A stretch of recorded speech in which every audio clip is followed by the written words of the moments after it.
So the question says which of the following inequalities are true. We are basically given four inequalities and we need to assess each of them one by one.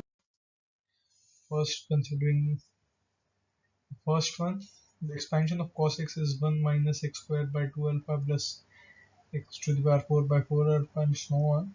So therefore cos x should be greater than or equal to 1 minus x squared by 2, multiplying x both sides and integrating both sides, uh, we get this. So this inequality is true, so a part is true.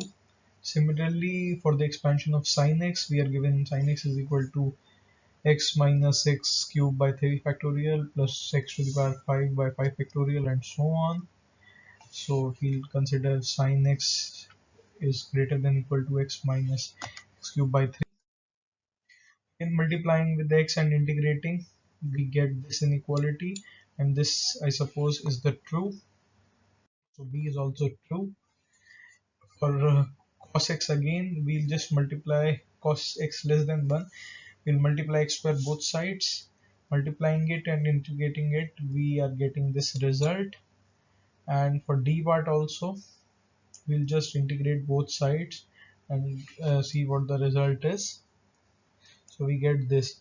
So finally we get the result as A, B and D.